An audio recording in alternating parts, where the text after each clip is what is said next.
ngicumlisa lana nomuntu nomama usemdala ugogo phela qembile.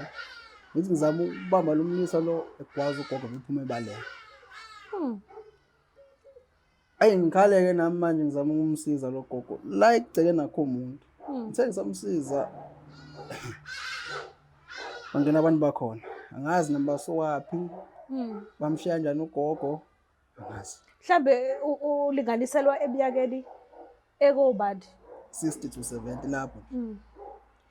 Bebefika ngigcwele igazi ezandleni, umese uphansi, gogo uqembile ulele phansi. Xasi igazi ngenhlahla leyo bengakafi.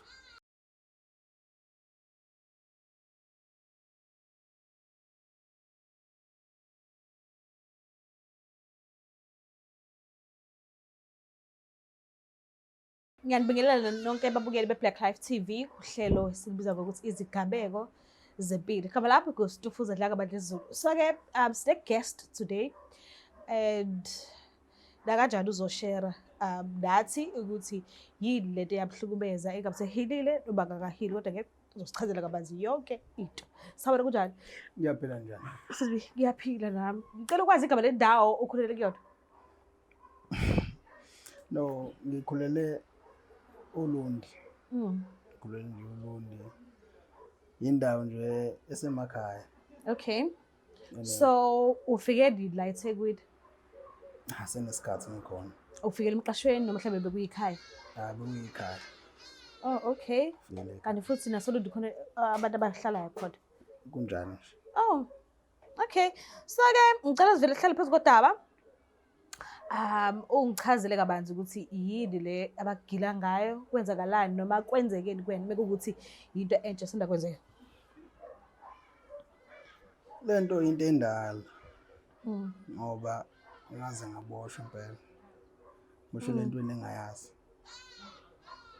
So ngisakhula nje bengumfana oyilusele inkomo uthanda imfuyo. Izinto eziningi bengana ndawo even esikole nje besemuva. Kwathi ngelinye ilanga kwakusihlwa nje kanje. Ngiqhube inkomo ngibuyisele ekhaya. Ngisahamba nje kusemnandi ngikhuza ojamludi nophorishi. Ngezwe nje ngesalukazi isikhala. Ayiqale nganayo ngithi hayi mhlawumbe hayi intwana nje. Ayilokho ekhala lo muntu. Cishe muthi angiyeke inkomo engene noma ehlathini ke ngiyozama ukuzwa ukuthi kwenzakalani. Uma ngingena nje kulomuzi ngifica nje isicapha sivuliwe. Isicapha? Isicapha sivuliwe. Okay. Uma ngingena ngaphakathi ngicumlisa lana nomuntu nomama usemdala ugogo phela qembile. Ngithi ngizama ukubamba lo mlisa lo egwaza ugogo bephuma ebaleka. Ayi ngikhale-ke nami manje ngizama ukumsiza lo gogo la ekugcekeni akho umuntu. Ngithe ngisamsiza bangena abantu bakhona, angazi noma basowaphi, bamshiya kanjani ugogo angazi. Mhlambe ulinganiselwa eminyakeni ekobani? 60 to 70 lapho. Bebefika ngigcwele igazi ezandleni, umese uphansi, gogo uqembile ulele phansi. Xasi igazi ngenhlahla leyo bengakafi. Kodwa ukukhuluma hayi begqigha nje ekhaya. Sho. Manje abantu mabala ekhaya bafica wena esimede esikanje kwenzakalani? Ukufika kwabo phela azange ngizibuze umlisi. Oyamba nje nomuntu esifazane hayi nezingane. Ubese ngigibela ngendondo.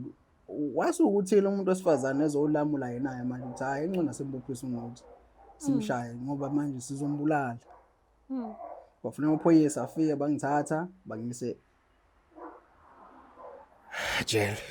Manje wena usachaza yini manje? Ngiyazama ukuchaza. Akakuzwa sidalo. Abangizwa. Nje mina wenza yonke lento le. Nomuntu ememela ngabe ngikhulumela ugogo akwazi ukukhuluma manje kulesi simo. Sengaphakathi ke ejele bese ngilindele inkuzimalanga. Ngishaya uthi wena uhamba uyadlwengula wena. Ngihlukumeza abantu abadala. Ngihlukumeza abantu abadala. Benkorobhisa phansi bengizomfazi. Bese nje ngisinothongo nje into engayazi. into bese ngithathazela nje bese kuyiyodwa nje ukuthi esinde lesa salwazi Khona sokhona ukukhuluma. khona sokwazi ukukhuluma. Uhlala isikhathi singana naphakathi.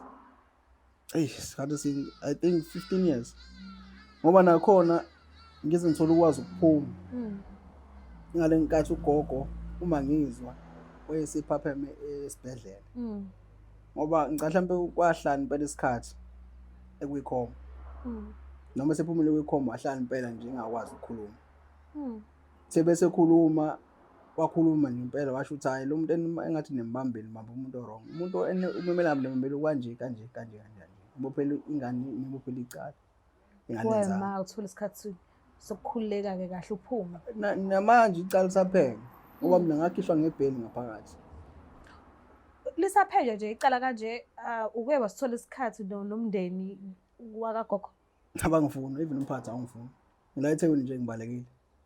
Oh, okay. Ngibalekile. Sure.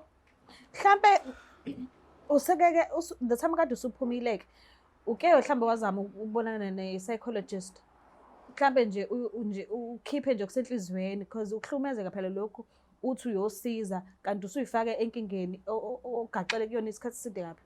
Cha, bengakazi. Uyasidinga kodwa isikhathi esikanjalo.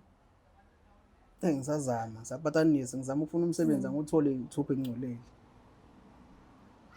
Okay, kulungile ngicela ukukubhukhela ke uhambe uhlala le-psychologist phansi mhlambe kuzoba ngconywana. Mhlambe uhambe kwi-counseling. Ngicabanga phela. Ngifisa nami ukwazi indaba ke usungene ejele mhlambe ngabe bekukhona abantu bezokubheka umndeni wakho wathini since sebezwile ukuthi ngaphakathi ejele and then wena jikijiki bazi ukuthi wena ulusile wena kuyaba wena ususejele nje yonke leyo nto leyo. Into engayisho ukuthi kwawona umndeni wangiduka. Oh bonke abakufuni. Abangifuni nje bonke.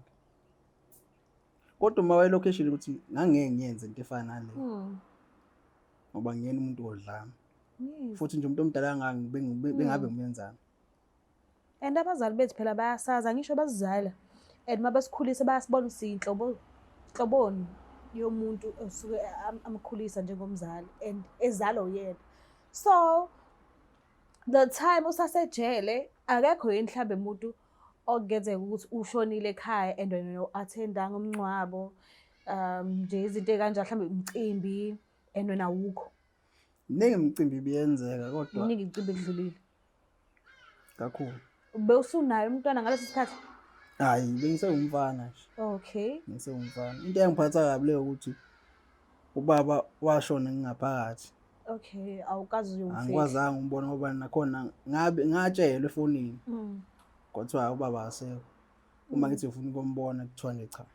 Leso silonda enhlizweni yakho mhlambe ngabe sesaphola kodwa. Aziluli singadlula kanjani? Angithi wena wahamba ogana emazweni. Ubogana emazweni. Abangale basemzini bayakudedile ukuthi uzobona abangapha kini abakuzalayo. Umuthi uthi uyezwa useshonela umakho mbabo wakho. Ubuzophatha kanjani? But angiboni ukuthi ijele alifani nokugana. No. Ejele nakanjani angeke uzufanise nokugana because mekuganana kusuke kwakhe ubuhlobo obuhle. So angiboni ngaba khona indlela ukuthi bazi ukuthi khona isibe sikanje esivelile ekhaya ekakhuliswa kulona. Banganqaba ukuthi ngihambe ngi-attend izinto kanjalo. Angiboni. But ke kule indaba yasejele njengoba uchaza nje ukuthi bebengasakufunda abakwenu ubaba wadlula and awukazange ukumfihla umba nayo lokho ebile ngokuthi hayi umntwana beke yaza yenze lento.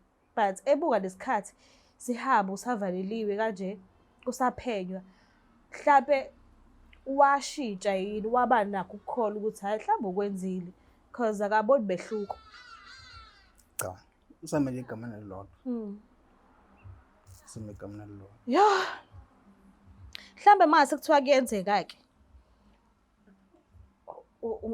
u-advise abantu abahlukubeza abantu abadala, abarape abantu abadala nezingane abangena ngaphakathi emzini behlose mhlawumbe ukuzotshontsha, ubusela baze bebulala nabantu ababaficile lapho kulelo khaya. Ungafisa ukuthini kubona kulabo? Angazi bayaphata noma ngizokubeka ngikuthini, but abantu abayenza ngalelo hlobo nje, ngaleyo ndlela, ungafisa ukuthini kubona? Mina engakusho ukuthi abayiyeke le nto iyabheda. Bathole indlela yokubhanda engcono nokuthi behlukumeza abantu. Okay. No, ngiyabonga kakhulu ngesikhathi sakho. Nakanjani i-counselling? Ngizokubhukhela yona uhambe khona. Ngiyabonga kakhulu. Ukubuka lapha ekhaya sikhethe ukuthi ihlelo siligoqe la. Kubuhlungu-ke ukufela into ongayazi nongayenzanga nongakaze nje futhi uzuplane ukuthi uyokuyenza ngelinye ilanga, kodwa uyithole usesengozini. Siyacela abafowethu lina elisebenza ngokuthi lihlukumeza abantu abadala, lihlukumeza abantu abancane, liba-rape, nenze noma yini eniyifunayo kubona, ningene emzini yabo bebagqekezele, nibathathele izinto. Ayekho umuntu ofisa ukusebenzela omunye umuntu.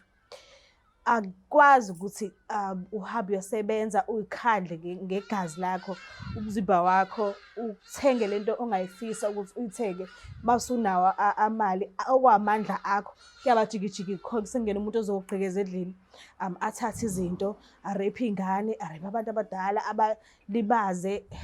Asiyithandi leyo nto. Ngiyacela ukuthi sithande leni, sizwelaneni obunye kobunye, sinakekelane njengoba sabantu soke siphila la emhlabeni. Ngiyacela ukuthi ungakhohlwa usubscribe, ulike, ushare, bengingathanda kakhulu. Bye. Uyothi usale kanjani abanye betetiliza besidabhela ama-products aka-Black Life Traditional Pharmacy, walala wasala, wavuka wayithatha, ziyakala mzala.